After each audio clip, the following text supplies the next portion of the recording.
Mother Knows Death, starring Nicole and Jemmy and Maria Q. Kane.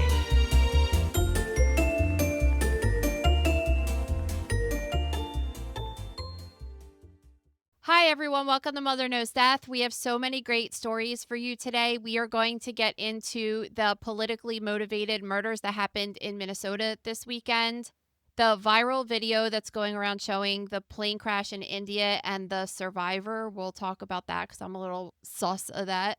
One of Prince William's best friends was killed in a freak incident involving a bee sting. A story local to us that involved hidden cameras in bathrooms. What it's like to have a painful vagina, potential exposures while riding public transportation, and an update on a story we reported last month of a woman who was forced to keep her dead daughter on life support because she was pregnant. All that and more on today's episode. It is a lot. Let's get started with this bee sting story. Okay, so longtime friend of Prince William, Sanjay Kapoor, he was playing polo last week when suddenly he shouted, "I swallowed something." It turns out that he swallowed a bee, which subsequently stung him inside of his mouth and caused him to die. So he had an anaphylactic reaction. I think that I don't necessarily know if he swallowed it or if it just went in his mouth and stung him, but regardless, it caused this chemical chain reaction inside his body that causes you to have this instantaneous swelling. And when he was saying that he felt something in his throat, that he thought he swallowed something, it was perhaps more of a feeling of a foreign body sensation almost because of his throat swelling up so quickly that he thought something was kind of stuck in there. Like, that's how fast it happens. So it sucks that no one there really realized what was happening and didn't have an EpiPen on them out of all those people, because this isn't something that you have to die from, but even sometimes people have such a bad reaction that they don't survive it. It's just so scary to think about. I mean, what a freak thing that you're doing something you do all the time and then a bug just happens to fly in your mouth. I mean, it probably just happened so quick you couldn't even fully register what happened.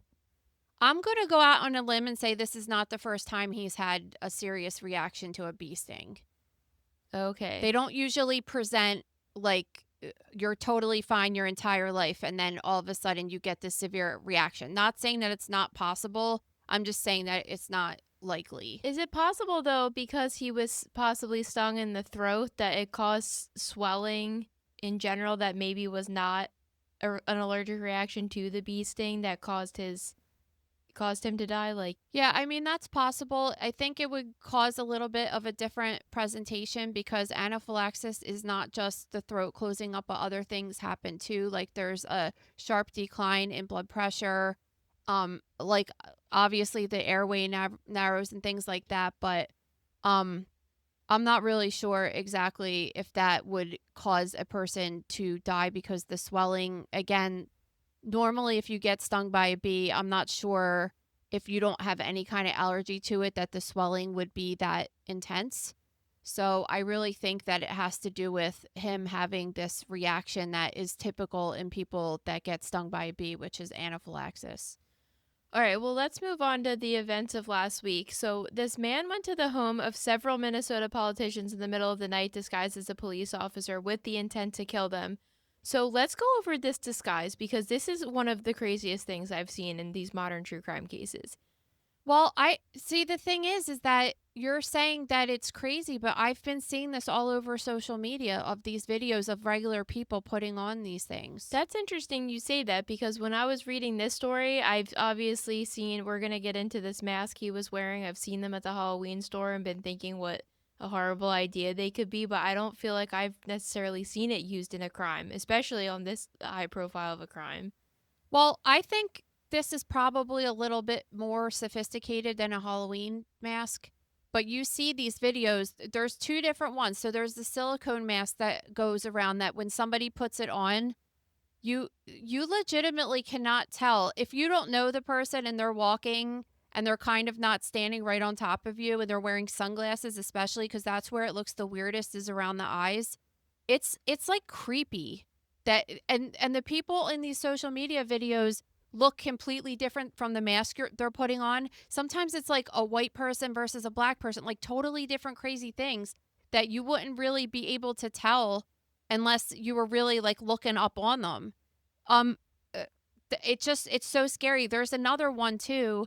This guy makes these ones that are like the fabric ones that you put over your face. They're almost made out of a material of like Well, I've seen those lycra or ones. something.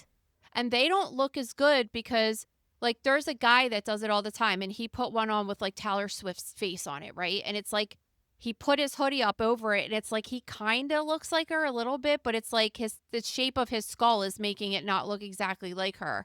But the silicone ones like this dude was wearing, I've been thinking about this forever. Like, okay, when's somebody going to use one of those to do something bad? Because clearly, Well, they're like Hollywood level special effects makeup.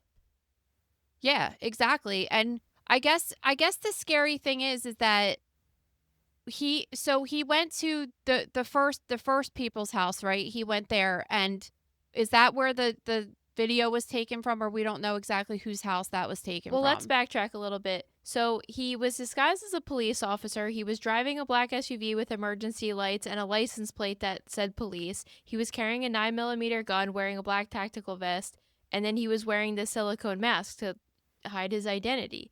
So then he ends up going to John Hoffman's house, who's a senator, with his wife. He's talking to them at the door. It's the middle of the night. They're probably disoriented because they had been asleep. Then they realize this guy is wearing a silicone mask. They try to push him out of the house. And as they're doing this, he ends up shooting them, then proceeds to the next victim's house. So this is where the story gets really crazy. So the officers were like, okay, this guy is a lawmaker and he got shot. Like, let's just go to a fellow lawmaker's house that wasn't too far away, who was the Minnesota House of Representatives, Melissa Hortman. The cops were like, let's just go there and check this out and make sure that she's okay and her family's okay. So the officers arrive and they see that a cop car is already there, and they end up getting in an altercation with this guy that's pretending to be a cop that starts shooting at them, and he flees into their house. So he somehow gets into their house, goes in and kills her, Melissa Hortman, and her husband. Now, I have so many questions about this. Like, how do cops show up at a scene and think it's an officer when it was a fake cop car? Like, someone was saying it said police on the license plate. Like, I don't know if it mimicked the police officer's vehicle exactly, that they weren't able to tell that it wasn't theirs. I mean, like, aren't they communicating and stuff to say, oh, officer so-and-so is already here? Yeah, but if this big event is happening and they're scrambling, they might have just, this could have gone down in less than 60 seconds. Where they pull up to the scene, they're just like, I'm not sure what's really happening for a second, and then it just goes but down. if they're going like, oh, we're gonna check out this Minnesota House of Representatives person, right? Aren't they talking over the radio saying we're going to go here? Wouldn't they know that nobody was there yet? Not necessarily, because there could have been, in theory, another patrolman that got there before they did, a couple seconds before. But I feel like that's something that they should know. This is like the whole point of them talking on the radio, so like stuff doesn't happen by accident. They have to say where they're at. Anyway, whatever happened, but these two people are dead now, and I'm curious like how he even got into the house. Unless the couple had opened the door because they saw all the police activity going on. I mean, when you see a police officer at the door, I think most people are going to open it because you're curious what's going on, and it's like him doing this in the middle of the night was intentional because people are not at full attention, right? So you're confused, you don't know what's happening, you're in a political scenario, you don't know what's going on, a cop's at your door. I mean, the mask is sophisticated. You can't necessarily tell unless you're kind of up close that it's not that person's real skin.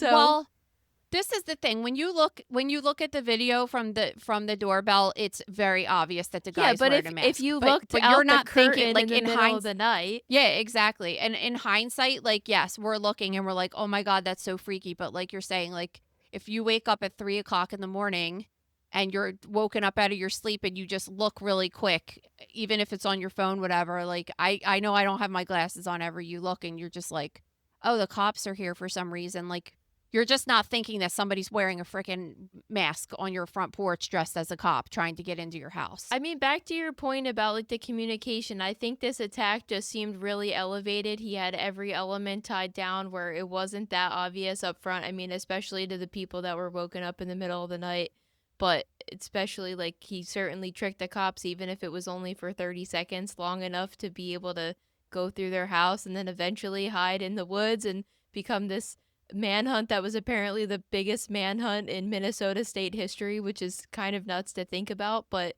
luckily, after 2 days, they were able to get him, and he's in custody now. Yeah, I can't believe that he was on the run like that for so many days, and it and now like I mean it just happened a few days ago, so it's like we don't know that many details, but certain details like I want to know how much planning went into this because apparently in the car they found the hit list with a bunch of names on it, and there were notes written down about what their house looked like. So this guy was like stalking them for days. Apparently, Well, this planning was probably more than days. I'm sure it was going on for give or take a year or more. But then there's other shady stuff too. So the guy allegedly texted his wife and said, "Words are not going to explain how sorry I am for this situation. There's going to be some people coming to the house armed and trigger happy, and I don't want you guys around." And he also texted his family and said, "Dad went to war last night. I don't want to say more because I don't want to implicate anybody." So like he was communicating with his family in that way, but then this was the weird part. When they searched his wife's car, they found 2 handguns, $10,000 in cash, and passports for his wife and her children. Well, I mean, he could have put that stuff there. I'm not saying she's totally innocent in all of this, but he easily could have put that stuff there and was like, just get in the car and go. But a normal person would not. Listen, like he could have, but like, I'm sorry, if you're putting 10 grand in someone's car, you're going to tell them it's there. But are you going to tell them you're about to go murder a bunch of people? Like, I don't think so. So I think he had this really well planned out. Come on, if Gabe called me and was like, "Hey, just to let you know, there's 2 guns, $10,000 in cash, and all your passports are in the car," like, no, I'd be like, "Okay, honey, I'll see you for dinner." I highly doubt that's the order of operations that went down. Like, he probably but just murdered like, you don't them. stick 10 grand in somebody's car and like whatever. I refused. I don't know. I mean, she very well could have been involved. Like I totally believe that he had that set up because if she had to run, like she would be able to get out of the country with her kids. That's what I'm saying. He set it up. Like she might have not known that was there, and then he was planning to shoot her a text and be like, "No way, you're taken care of. Just get in the car and go." Absolutely not. There's way more to this story. I just don't buy it. You like even like I understand that this guy's a crazy person, but like nobody just leaves 10 grand in a car without that's like what if somebody broke into the car or something? I think that since that's your takeaway, that's ridiculous of all the details in the story. Because I'm right. It's going to come back. Listen, like you just have to think about how people normally behave, and I understand like obviously normally people don't put on masks and go and kill people and execute them or whatever, but still it's just like there's shadiness going on here. And the fact that he said to his kids like I went to war means that they've been talking about something that he went to war for. I mean, like maybe they would know what that meant. Maybe he was extreme with his ideologies and was talking about them in the comfort of his home, and they were just kind of like, that's my crazy dad. But I don't think you really think your parents gonna go forward and execute these actions they speak of. It's nuts. Yeah, I can't wait to hear more because it's a little shady. Yeah, like I don't think we're gonna get the full picture until we start seeing interviews with the family, and seeing how they're responding to it in jail because they're accomplices maybe. Allegedly. Anyway, all right, all right. So speaking of other things that are just like, I'm becoming like a huge conspiracy theory over every single thing that's reported because I just don't trust anything. But let's talk about this plane crash. Well, 2025 is really becoming the year of the plane crash because there's just been like such a crazy amount of them, and we're only 6 months into the year so far. So yeah, but I think that a lot of people say that, but then when you look, it's like the numbers are just kind of where they always are. There's been 2 commercial airliner disasters in Yeah, 6 but months. I feel like that's not common. the one in India though, it just I don't know. It's like it doesn't count for our count, right? For what And count? anyway, It's not American. for America. Yeah, exactly. I'm not talking that's what about I'm saying. American commercial airline disasters. I'm talking about all over the world. It's Whatever. There's always airline crashes. I'm like that whatever. killed It doesn't even- 241 people. I mean, come No, on. this one is insane, and the story's insane, and it gets even weirder. So a Boeing 787 Dreamliner was heading from London to Ahmedabad, India, or heading from Ahmedabad to London, and shortly after takeoff crashed into dorm rooms of a local medical school.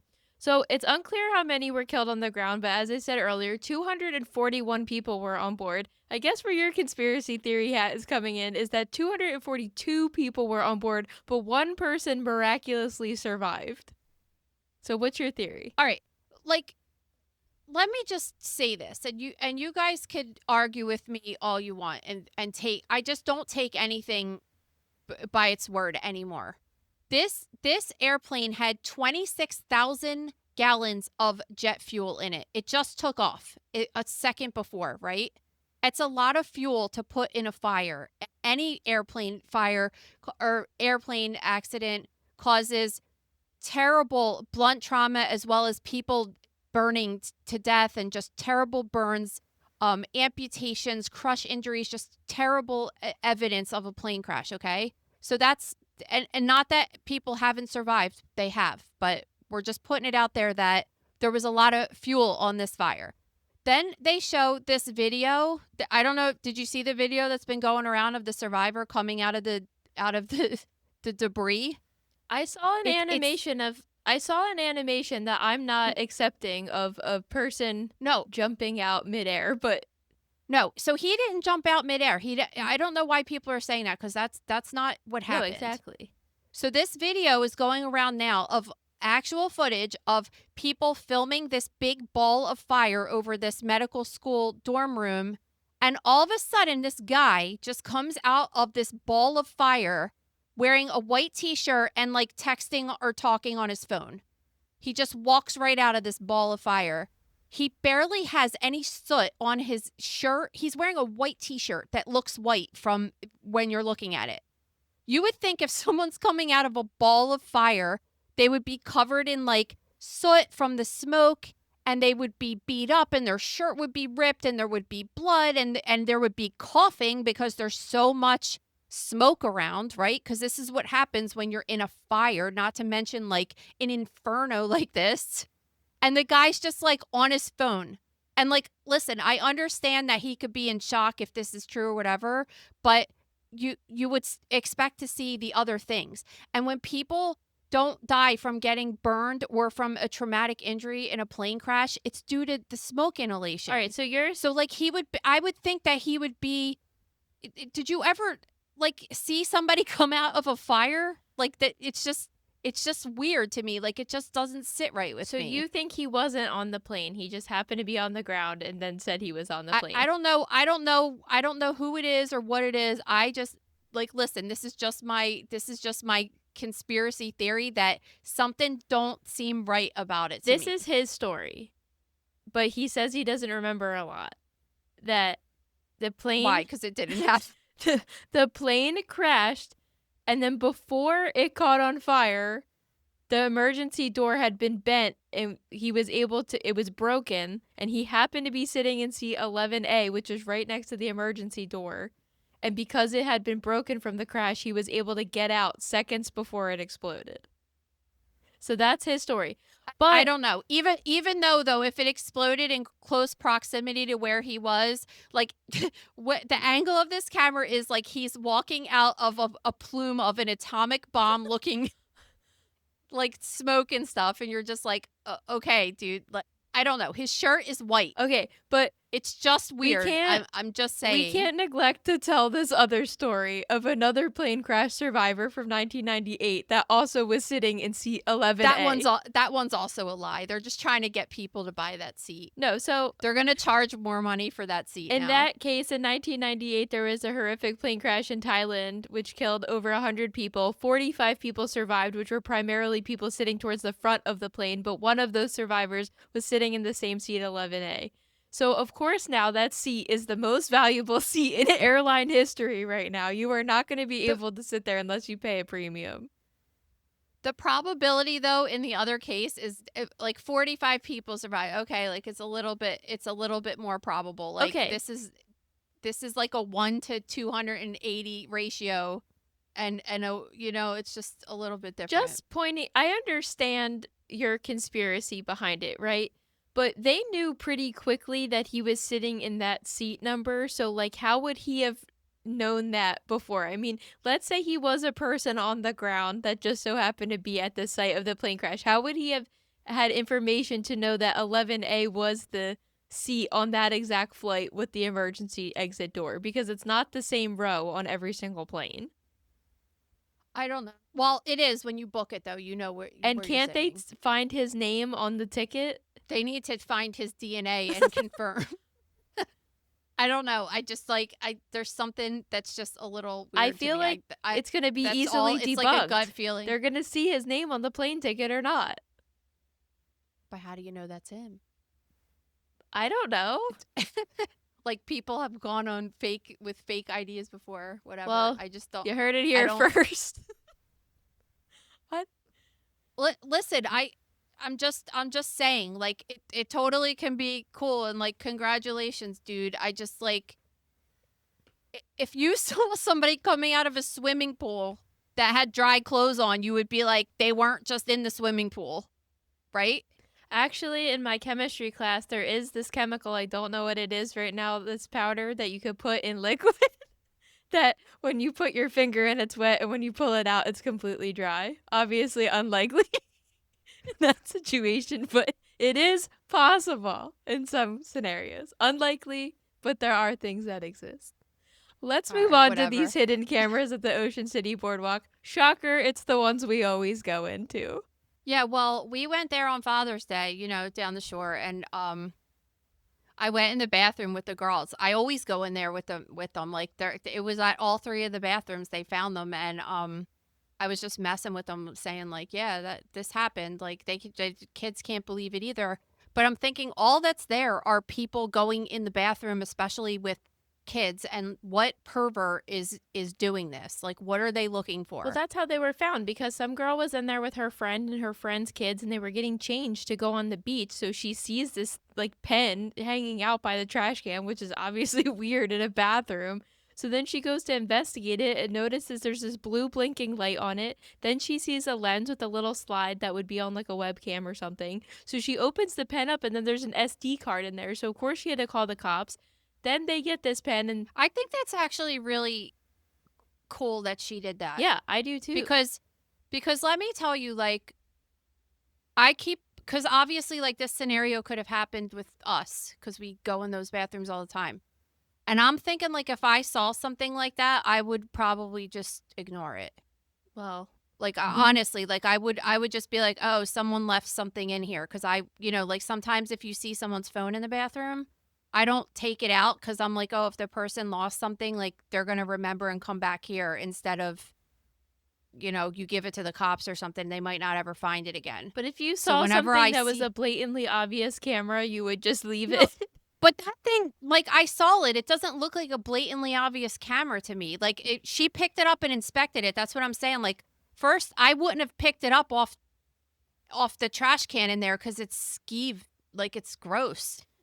Like, just seeing it across the room, I'd be like, maybe, I don't know what I would do, but I'm more like, oh, I would just, like, leave it there unless it was an obvious camera. Well, then after she turned it in, they found more cameras in other bathrooms along the sidewalk. Yeah, all the way up the boardwalk. Yeah, so you're like, that's awesome. And then I'm thinking, did the police have to go through all the footage and then try to contact everybody that was recorded in them? How would you even figure that out?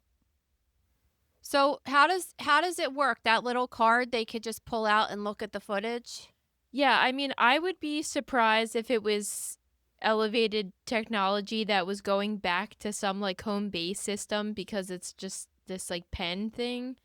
I just would be confused. I would be surprised if it was going back to some sort of like monitoring system on a Oh, computer. that's what I was thinking, that it was. I mean, I don't really know how that stuff works. I was thinking that it was going, like someone was watching it live. That's not possible. I would say based on the level of the device that the person probably planted them, turned it on, and then was planning to go back and retrieve them to get the recordings off of the card. So if the police, Well, and like maybe they have been doing that, and well, exactly. So if the police have the SD card, they can see exactly when they started recording, and then they're going to have to analyze the security cameras to see who was going in those bathrooms at that time. so the cops have to look at videos of people going to the bathroom, and like Well, I yeah, don't know if because that they'll was. probably be able to see if the guy had to turn it on before he left the bathroom, then they'll probably see parts of him exiting the room, right? Because he's in the stall.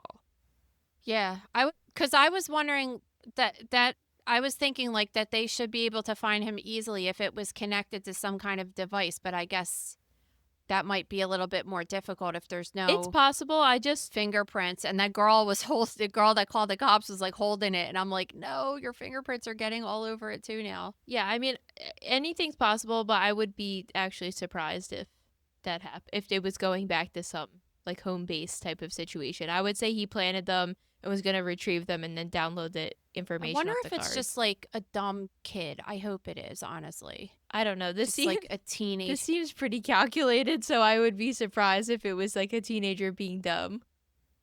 I just hope it is, because it's just like so disturbing to think about But it's like that. obviously you're taking videos of girls changing and everything, but then you're obviously having videos of people like shitting. It's a very weird. Yeah, that's what I did when I went in the bathroom. Like I was just messing with the kids, and I was like, like I was doing all this stuff. Like, oh, if we're on camera, they're gonna turn it off because it's disgusting.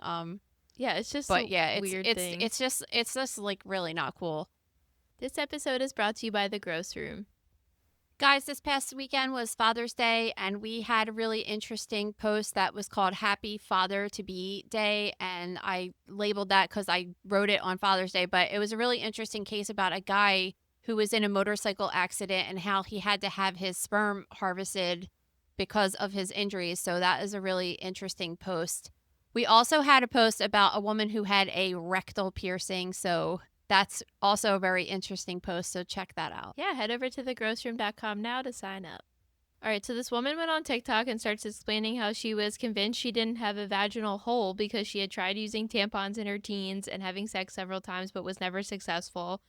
And then she watched the show Sex Education and heard one of the characters talking about a condition that was similar to her own. You could go ahead and say this because there's no way I'm pronouncing It's this. a very weird, one of these weird medical words called vaginismus. Who came up with this word? I don't know, but it's a condition where the vagina suddenly tightens up. So they don't know exactly what causes it, but it could be for psychological reasons, or it could be for sexual anxiety disorders, like a history of rape or any kind of trauma like that, that your vaginal opening kind of like tightens up and tenses up to the point where sometimes you can't wear tampons, but also you have difficulty having sex and things like that. So she's had this condition her whole life, and it's crazy because she went to the doctor and said, hey, I saw this condition on this show, and is this what I have? And the doctor was like, yeah, you do have it. And she was so a lot of times they want you to go do physical therapy for it to strengthen the Kegel muscles and to kind of loosen things up around there. And but then COVID happened and she kind of had a setback there. So she said that she ended up buying these dilators off of online. She bought dilators, and vaginal dilator is like, think about a dildo. That's what it's kind of like. But they start really small and thin, like a pencil, and then they move their way up to the size of like a penis, let's say. And you slowly start with the smaller one, and you kind of stretch it out until you can gradually get up to the bigger one. And she was saying in this article that she was a virgin because she not really by choice. She didn't want to be, but she was just so scared to have sex. So she finally did get married and was able to have sex um and stretch it out down there. But it's cool that she's talking about it because there's people that go through it all the time and don't speak about it. So Yeah, especially a condition like this that's like, is this considered something rare? Because I haven't heard of this before, but I guess if you're going through something like this, it's really scary and it's nice to hear somebody else's experience and maybe help you identify it like she was able to through hearing it on a show. yeah, it's rare, but it happens and people have it. And like shows like that always want to show you the most rare things. It's just like my Instagram or the gross room. Like I show you the craziest stuff that barely happens to anyone sometimes, but that makes it the most interesting, right? Um, but yeah, it's a really interesting condition, honestly. And another interesting thing is just like the thought of physical therapy for your vag. Well, Like it's just a very unusual thing to feel like, you don't want to go to the gynecologist anyway, and to think that you're going there to like work out your vagina with somebody is just a little uncomfortable, right? well, I actually go to pelvic floor therapy after my endometriosis surgery, and it is, I guess, the first appointment is very awkward because I knew going into it that they like stick their fingers or hands in your vagina to like stretch your muscles and see where, you have tension and stuff. So I was prepared, but I've heard stories of people being totally in shock that that's what goes down there. But Did the place you go to is specializes in that? yeah. So all they do is vag therapy? Well, it's not all internal. So a lot of the stretches I do are breathing exercises where I have to like lay in certain positions and breathe and like focus my breaths going like down in that area to strengthen it. And then I have other like, because my surgery was in my abdomen, we do it like this rolling on my it's like on YouTube you can see it. You literally take your fingers and like roll down your skin to like loosen the tension there.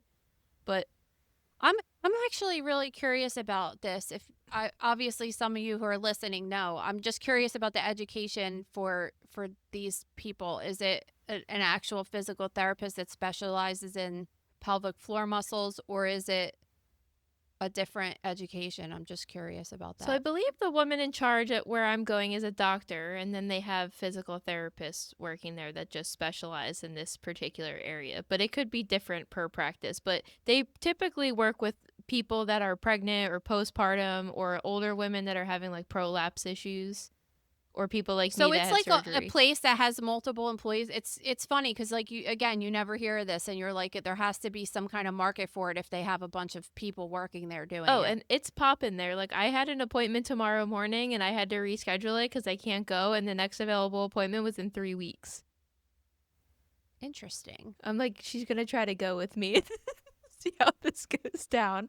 But we have to draw the line somewhere.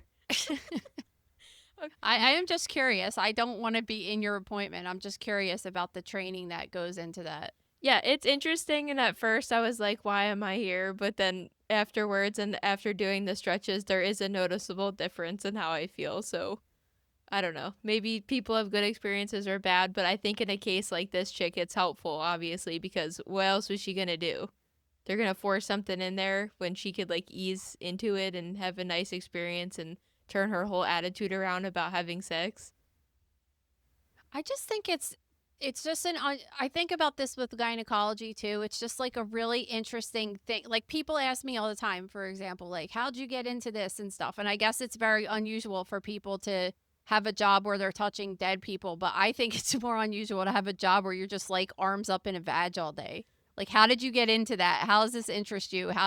Like, I don't know. It's just crazy to me. I mean, at first it's like really awkward because you're laying on a table. It's believe me, it's like, But who's it awkward for? The person doing it or you? no, because you're just like sitting there. But if you're just like talking, it's fine, whatever. But if you're just sitting there in silence while it's happening, it's kind of like awkward a little bit. But I mean, it's helpful. Do they give you the little sunglasses like they do at the dentist so you don't have to make eye contact? No. No. It's nice though because they also focus. I noticed this chick in her TikTok was explaining that their first couple appointments, it was a lot of emotional stuff. So they'll like talk you through like what you're going through and how it's affected you. So it's like a mixture of mental health and physical therapy treatment. Yeah. That's interesting. Okay, this news story is New Fear Unlocked. There's these streetcars in Toronto, which for us is basically like a train that runs along the street instead of in tunnels and stuff. But last week, this person was on it with their friend, and they noticed an open syringe sticking out from underneath of the seat next to where her friend was sitting. Yeah, I mean, the way that it's sitting there, anybody could have easily sat on it, right? Yeah, I was looking at it, and like the plunger was all the way down, so at least there was no liquid of any sort in it. But I mean, it's an open syringe. It appears to be used. You don't know what's like on the edge of the needle, which is disgusting. How disturbing would it be if you just sat down on the train and got poked by something like that? Well, this is a good story, though, because this is something that people should know about because there's IV drug users all around, right? And that's, I mean, we have to assume this is from an IV drug user. It could be from a diabetic too, but like who uses their medication on the train just sitting there and like would leave the needle there? That it's more than likely an IV drug user, and with an IV drug user, there's just so much of a higher chance of it being infectious because sometimes they share needles and it could have Hep C, HIV, any kind of bacteria on it. So you could come into a situation where you accidentally step on one or sit on one in this case. And as soon as you do something like that, you need to go get it checked out right away. I mean, I would also agree with you that it's probably a drug user because I think most diabetics anymore, I mean, there's definitely some people still using traditional syringes with vials, but I'm thinking about my in-laws who are both diabetic and they have the pens now. And this didn't seem like it was dropped. It was intentionally placed underneath the seat, perhaps for somebody to go back and get for later use. Oh yeah, I didn't even think of that about that. But you should go to, especially a lot of times when people get an injury like this, their first thought is to like run in the house and like pour bleach on their hand or something, and that's the worst thing that you could do actually, because any kind of antiseptic can break down the skin around the puncture wound. So you should just wash it with soap and water and like let it run under the water for like 10 minutes and just really you should squeeze the area and try to just like get it as clean as possible and then go to the hospital because they can give you post-exposure prophylactics, which are antiretroviral medications like to prevent you from getting an HIV infection. It's not really going to help with hepatitis. A lot of times people you're not vaccinated for hepatitis B probably. I don't know. Usually like that's like something that healthcare workers, I am just because I worked in the hospital, but like there's certain viruses that you could get and it's just terrible if you have an exposure like that. And at least in the hospital most of the time, like if I get cut on an autopsy or surgical specimen, like the person's in the hospital and I could get their blood and see if they have any kind of infectious diseases. Whereas like if you just find a rando on the street and get stuck with it, then you don't even know if the person's carrying anything that you should be worried about. So if you ever have something like that happen, I mean, listen, like the chance of getting anything in this situation is low in my opinion because it would go into your butt fat or your butt muscle. Like if it didn't go directly into your bloodstream, and it's sitting there. Well, it was like under the seat, so I would say it would probably most likely pinch you in your thigh or your calf because of where it was underneath of the seat. Yeah. But I mean, it's not going into your vein. No. But still, and there's no visible blood on the needle, so like there's just different things like that. But still, like stranger things have happened, so you should always get that checked out. Yeah, and it's just disgusting. It is disgusting. But remember one time we found, well, that was near your house that we found that whole entire like jar of needles. Yeah, in the like at your in house. the bush. I have this like bush in my front yard on the corner, and this person. That was weird. Yeah, we were like doing lawn work, and my husband pulls out this Gatorade bottle filled with syringes, and we were just like, "What the fuck?" Like, it is like a random location. Like when Lucia was taking shots for her autoimmune thing, I would put the needles into like a water bottle or something like that. So because we didn't always have the sharps container, but then you would throw them out. Like you don't just like leave it on the. You don't stick That's it not in even where you somebody's put your bush. trash. Like somebody somebody somebody placed it there. It's just not. You could think like maybe someone's trash can spilled over or something, but that's not anywhere near where anybody would even put trash can to the curb. So it's just like really bizarre that it was there. All right, so we have an update about the pregnant Georgia woman who was declared brain dead and kept on life support because she was pregnant, and she has been there since February, and now her baby has finally been delivered via C-section on Friday, and now they're planning to take her off of life support. Yeah, so the babe, they wanted to keep her. I guess she was 8 or 9, somewhere in between 8 and 9 weeks pregnant when she had this incident where she was declared brain dead, and they said okay that she's going to die, and then they made her mother keep her alive because she was pregnant, which is kind of outrageous. But they said that they wanted to keep her pregnant until she was 32 weeks, so she had this.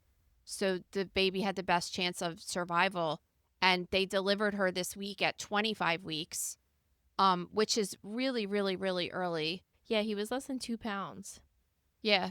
So the chance of survival though is pretty good, like 70 to 80% in 25 weeks. We actually know someone that was born at 25 weeks, and he's like 50 years old. So if he survived, he's a doctor actually too. I was like, is it Gabe? He's a little off. But no, he's one of my friends. But yeah, he lived at that time. I mean, it's such a tiny little baby. But so now, like Maria said, they're gonna take the mom. I think they said they were taking her off today, actually. What an emotional roller coaster for this poor mom to go on. And you want to hear, I don't know if you heard this sad part of the story too. She has a 7-year-old little boy that the mom that her mother has said that the kid thinks that his mom's sleeping and doesn't even know about the baby. That's horrible. So like it's so horrible for her because not only and is when she you have say to, the mom, you're speaking about the woman's mother. the grandma, yeah, the woman who's on life support's mother. Like think about the shit she's gone through in the past couple of months of like getting that call that your daughter's been that your daughter is hurt and may not survive, and then being told okay your daughter's definitely not going to survive, and then being told you can't take her off life support because she's pregnant, sitting there and just watching her just like dead. She's dead on machines for months and months and months, just incubating this baby.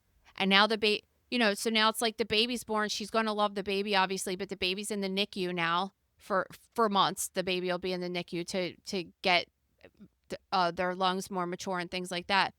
But then having the grandson at home who now she has to tell that his mom's dead, and you have a sibling now too. Like it's just a lot. This story and I is don't just know so what the right horrible. thing to do is with a little kid like that that's 7. Like they just don't understand. Well, I mean, It at is some horrible. point It's so horrible though. But a kid that's 7 is also like kind of hip and knows. You think that they don't really know what's going on, but they know what's going on. well, they have to tell the kid. I mean, it's unfortunate, but eventually because they're of gonna how tell- young he is, I feel like he'll be able to heal a little better than if he was older and fully understood what was going on. Yeah, it's just like such a crazy and really like the mom is feeling the brunt of all of this. Yeah. I feel terrible for her. All right, let's move on to questions of the day. Every Friday at the @MotherKnowsDeath Instagram account, you guys can head over to our story and ask whatever you want. First, how can they tell from just the skeleton that a woman has given birth? So in the past, they would say that these parturition scars, which are on the pelvis, were indicative of a woman who has given birth.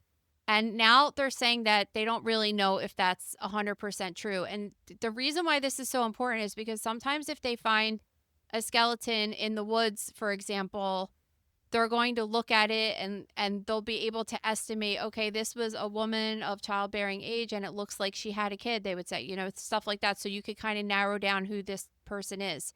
And now they're saying that these might be some kind of scars that are almost like, think about like a stretch mark that would occur. And it has to do with the pelvis growing. So usually they are found in women because the most common thing that happens in women is childbirth that causes the pelvis to grow and to stretch. But they've also been seen in men too. So that kind of pushes it out that is there. So it might be consistent with a person that has had childbirth or at least has been pregnant, but now they're saying that that's not a true telltale sign that that's the case. All right, 2. If somebody dies smiling, does their corpse stay smiling or does the muscle relax? No, it doesn't stay smiling. So if you think about when you smile, it's like something in your brain is making you happy and it's sending messages to your mouth muscles around your mouth that smile, okay? So then you smile and then that sends messages back to your brain that's like, "Oh, that feels good." And you continue to smile, right? But when you're dead, all of those signals turn off, so that doesn't happen anymore. And when you talk about rigor mortis, which is post-mortem muscle stiffening, that doesn't even start until about a half hour after death, but it really takes a couple hours for that to fully kick in anyway.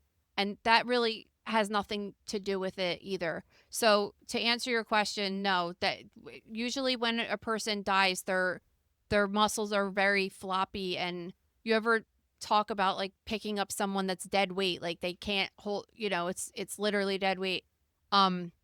So they're very floppy and they don't start to stiffen for hours afterwards. Speaking of pelvic floor therapy, my last appointment, there was like a dead deer in front of the complex that was laying there. And, it was off to the side. It was on the sidewalk. I just drove in the driveway, whatever. So I'm in the waiting room and this crazy old lady comes in and starts telling the receptionist, "I have a job for you." And then she starts complaining about this dead deer. Mind you, there's 50 businesses in this complex. Like, this is this lady's personal job to get this deer removed. Also, it was on the side. I mean, this thing, when deers are dead and they're like, truly. Yeah, full on rigor. Full and on like rigor. also like when they start to decompose and they bloat, it also just kind of, it's like a float. It for looked a like pool, a stuffed It just animal. like fills it up with air. So she's going on this whole tirade about how it just got hit and it's in the middle of the driveway. And I'm like, first of all, it's in rigor, so it didn't just get hit minutes ago. Second of all, it was not in the middle of the driveway. Third, it is not the receptionist's problem. I'm trying to make eye contact with her the entire time. Like, this bitch is crazy.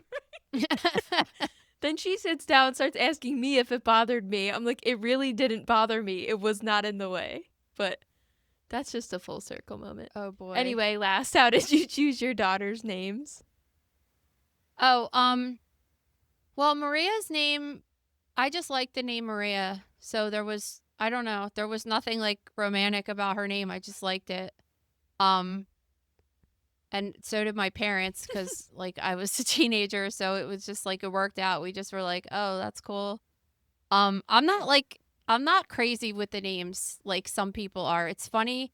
I feel like Maria and I were talking about this a few weeks ago because I saw some video about one of the Kardashians like changing the kid's name after a year and this and that. And it's just like, I feel like that's kind of like a narcissistic quality. Like, get over yourself. You're not that important. Like, you don't need to change your kid's name after a year, which is interesting because I'm kind of a crazy person when it comes to like changing things at my house, for example. Yeah, but you basically have a full year. You have 9 months to decide what the name of your kid is going to be. I mean, my mind is blown when people can't name their kids when they're born. It's like you really haven't had enough time to think this through. It is. It's like so weird to me, and it's just like it's just not that big of a deal. So yeah, so with Lillian, before Gabe and I even before I even got pregnant, he was always like, "Oh, if I ever have a girl, I'm naming her Lillian after my grandma." Like he called that name years before I even got pregnant. So like I just knew if I had a girl that her name was going to be Lillian. And then with Lucia, we didn't have anything set because that was the only name that we were going to use, and we were going to use Santino if we had a boy. So and then we just thought Lucia was going to be a boy because like how could I have 3 girls in a row? Sadly, so since she ended up being a girl, we just wrote down like I wrote down a bunch of names and was like 5 or 6 names, and then me and Gabe and Maria like sat around and were like, okay, which one? Like at the top of the running for me personally was Stella, but I also thought that there would have been like other names that I would be fine with because like I said, I just don't like I could have went with any of them.